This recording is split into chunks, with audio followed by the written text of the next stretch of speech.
the member for Kamukunji.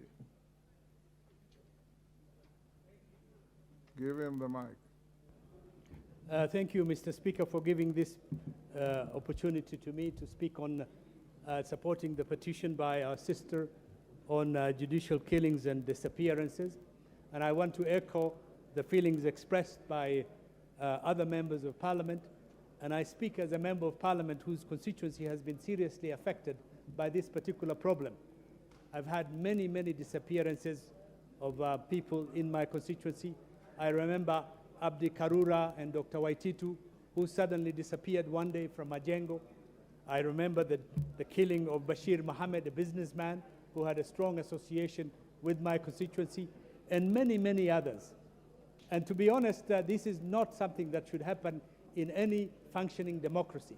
It is something that you expect to happen in countries where, with failed states, in countries where the government simply does not have the support and the authority of the population in which it is based on. So I fully support the idea of creating a commission of inquiry to look at this issue and to go in depth and bring closure to many families who have lost their loved ones.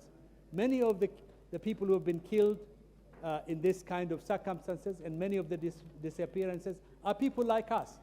They are fathers, they are sons, they are husbands. They leave families who are completely baffled and traumatized up to this moment because they don't know what had happened to their loved ones. So it is our responsibility as members of Parliament to make sure that in this democracy, in this fragile democracy we have in our country, young and fragile democracy, that we make sure that no Kenyan life is taken with no reason whatsoever by faceless state organizations. And I agree also that many of those people who have done these deeds are still working in the government system. You can find them in offices, you would find them at police stations, and to be honest, this is something that can come to haunt us. And therefore, it is very important that we bring justice to the families, we bring closure to this issue, and we make sure that this never, ever happens in our country. And many people say that, this happened only to some few people.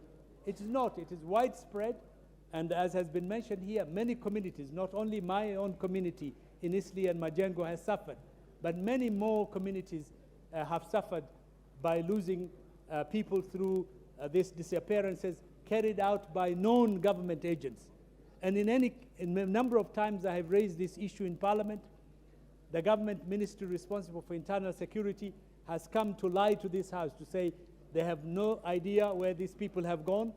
They do not know who has taken them. And the question I ask every time, isn't it not your responsibility to protect the lives of all Kenyans?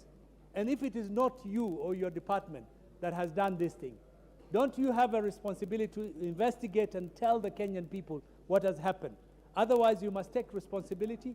And I really urge the House to work on the creation of a task force or a commission of inquiry to be able to thoroughly investigate this matter and bring it to a closure so that the loved ones, the victims' families should know the truth of what happened to their children, what happened to their sons, what happened to their daughters.